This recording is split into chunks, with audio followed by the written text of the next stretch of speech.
asalaamaaleykum mbokku département de Linguère asalaamaaleykum mbokku commune Linguère asalaamaaleykum mbokku daara Warxoox Barkeeji Thiel Gassane Afe Thille Dunlooji ñoom Asmeng Dooji Kaaji Jaluraay Linguère Kumba Thieli Tagalikaw Bari Balel kenn desul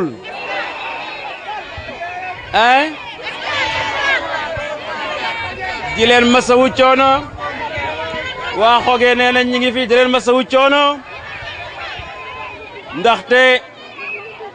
ba ñu jëlee si tubaar ba léegi yéen a ngi toog di ñu xaar kenn jógewu fi waa Mbajeen nuyu naa leen waa Ciiñeen waa Njaayeen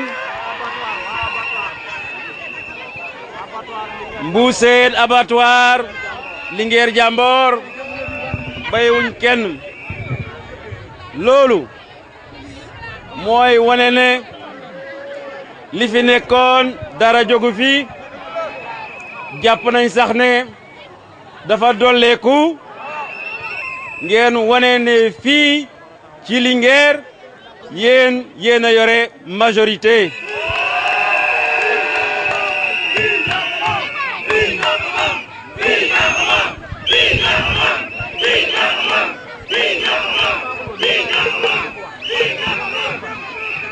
aussi voudrais-je saisir cette occasion avec cet accueil exceptionnel que vous m'avez réservé, cette marée humaine déferlante de l'entrée de la ville de Linguère jusqu'à la sortie pour déclarer solennellement aux Sénégalaises et aux Sénégalais que, Inch'Allah, par la grâce de Dieu, je me présenterai à l'élection présidentielle de 2019.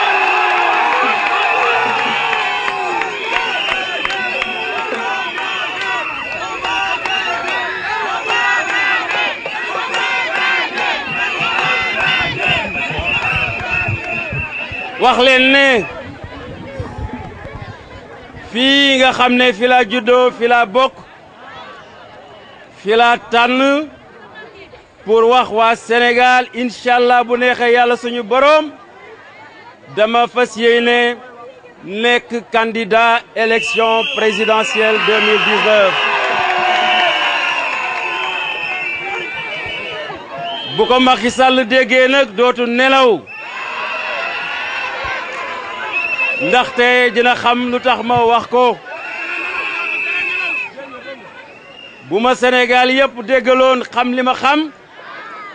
ñoom ñëpp dañuy ñëw ànd ak man parce que Macky Sall xam na ne su ma ko defee face ci suuf la jëm.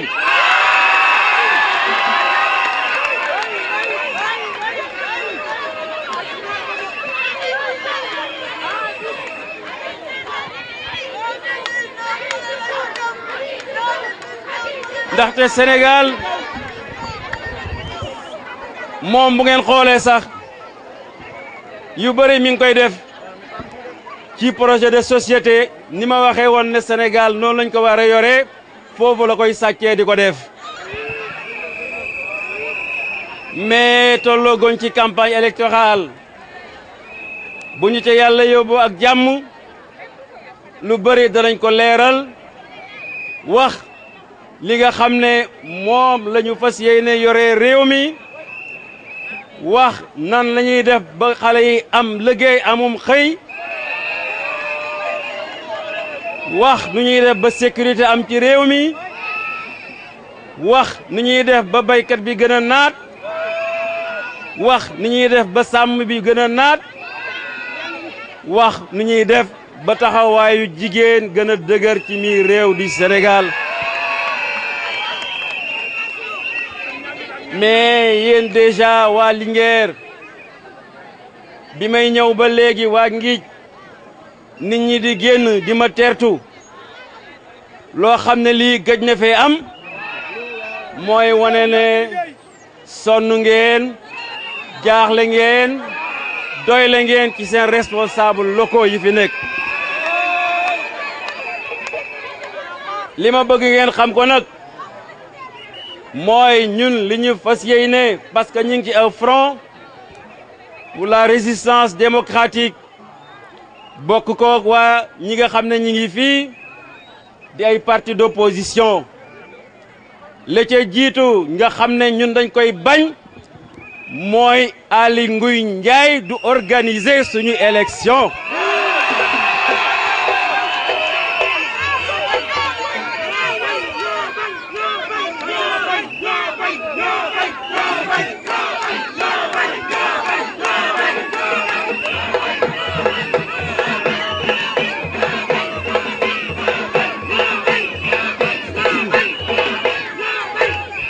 lu tax ma wax loolu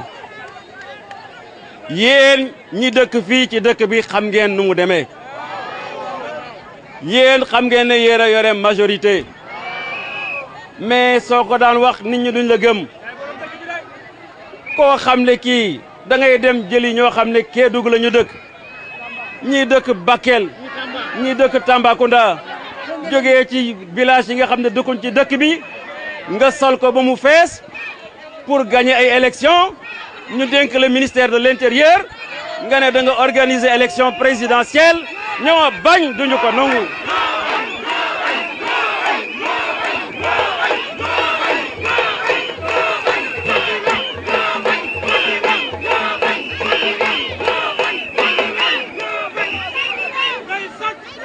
rax ci dolli loo koo xam ne kii yow yéen a ko wax. séddale bukki rek nga fi nekkee bii bukki bii njuur bii sàmba bii ñi ma bokk ak ndey mais nan nga lañ la mën a joxe suñu élection di ko organiser c'est impossible ma bëgg nag ngeen am fulla am fayda ci dëkk bi nangu nañ marché bi ci yéen fab seeni cantine jox ko seen bopp nangu nañ boulangerie bi jox ko seen bopp nangu nañ terrain yi jox ko seen bopp nangu nañ hôpital bi jox ko seen bopp nangu nañ taxi yi jox ko seen bopp c'est ce qu'on appelle une gestion oligopolistique bu ngeen amee jom am fayda il faut faire comme dëkk yëpp ni ñuy def di bañ di génn di marche di résister bu ngeen bëggee man ma ñëw jiite ko fekkee dañ koy ragal a def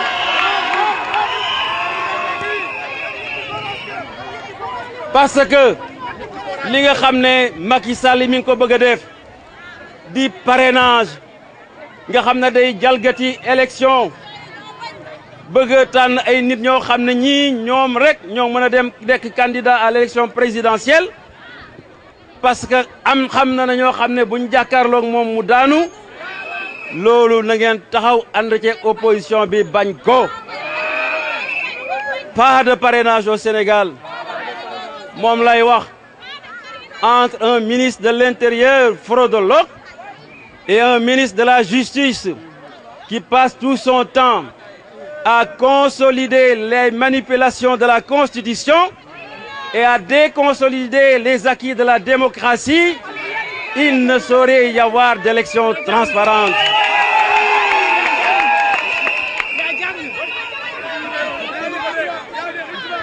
Alors, yéen waa Linguère ba ñu defee parti ba léegi d'ailleurs maa ngi interpellé le ministre de l'intérieur joxaguma sama récépissé il faut que mu jox ma sama récépissé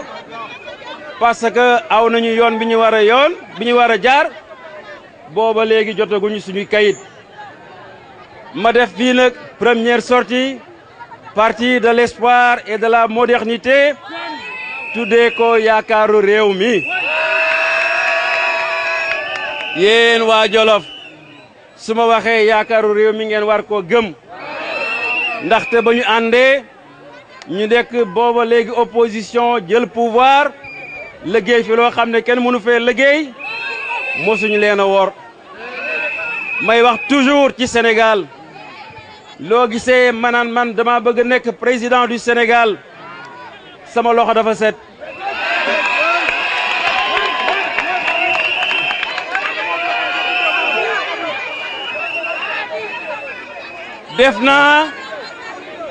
def naa fanweeri at ak ñett administration nekk naa fukki at ministre kenn mosul dégg ñu ne Habib Sy luubal na xaalisu Sénégal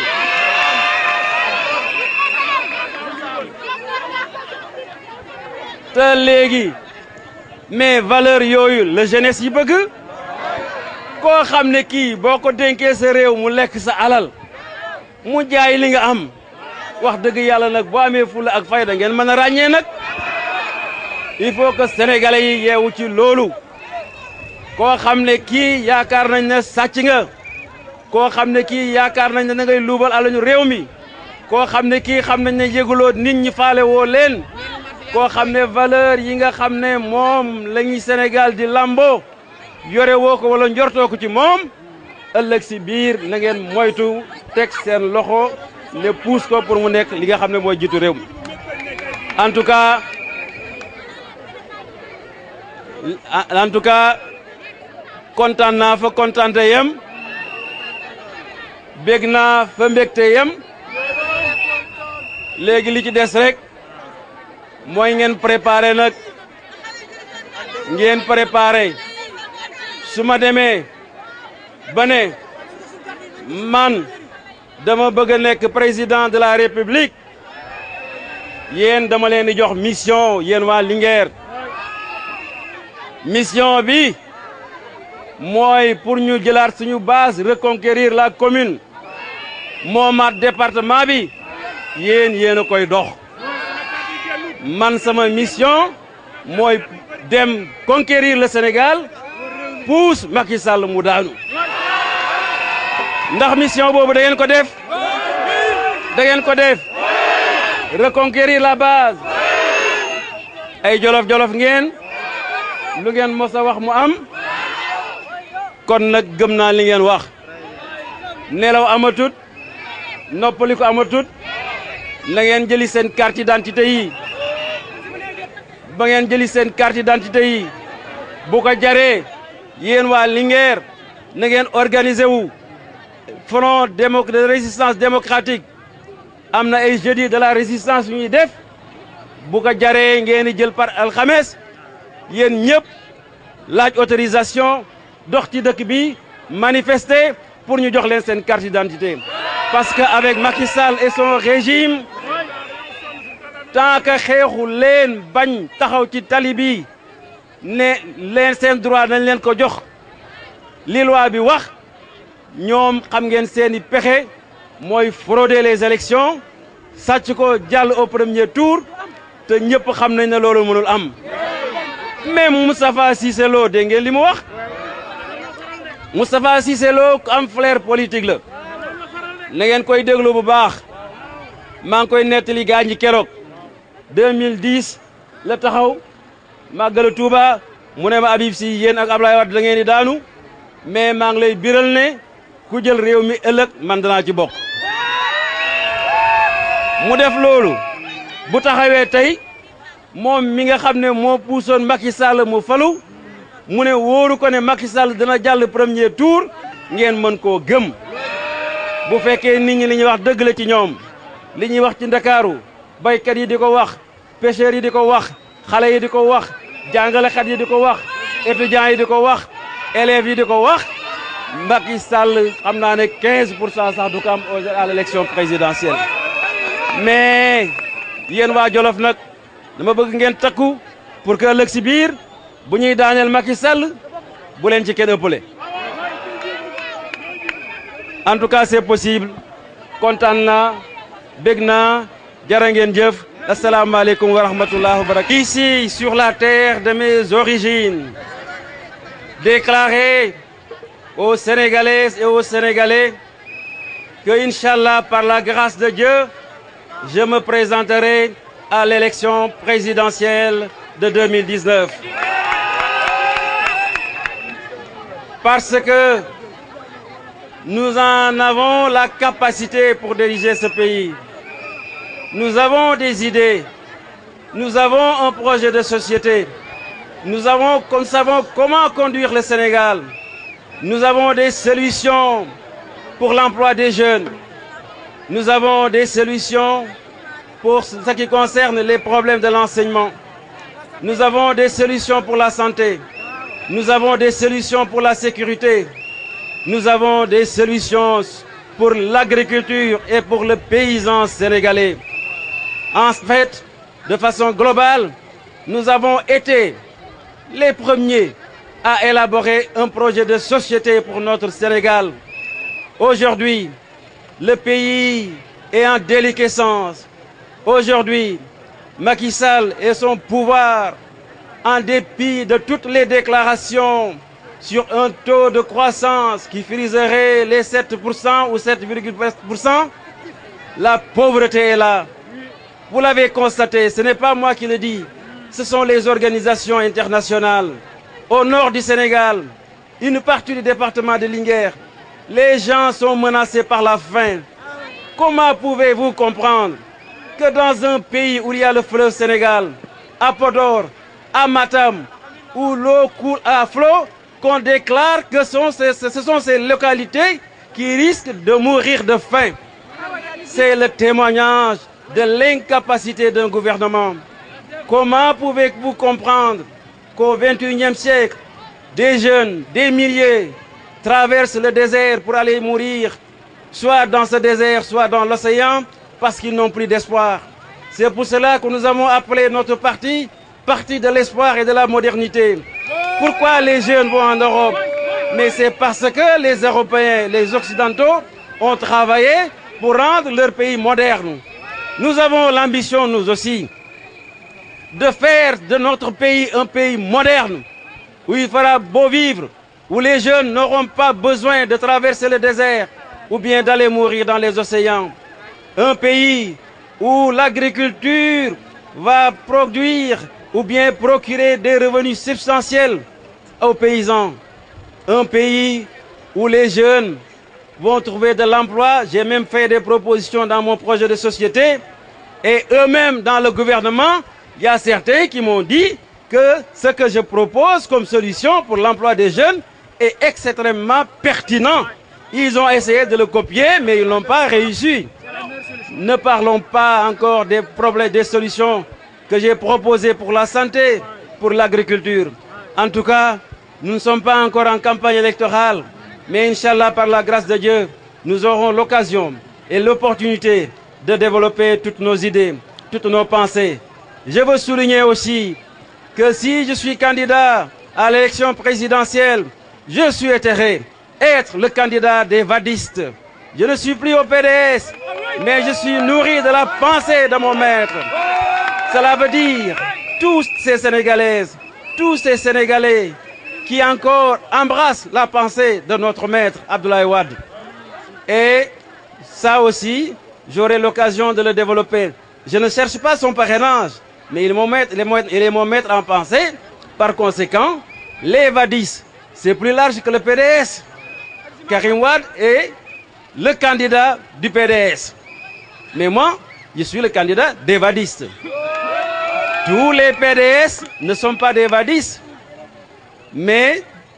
le vadisme est encore plus large. Vous comprenez ce que je veux dire? Donc, tout cela, on aura l'occasion d'y revenir. Je vous remercie, population du Jolof. Et à bientôt, on se reverra, Inch'Allah.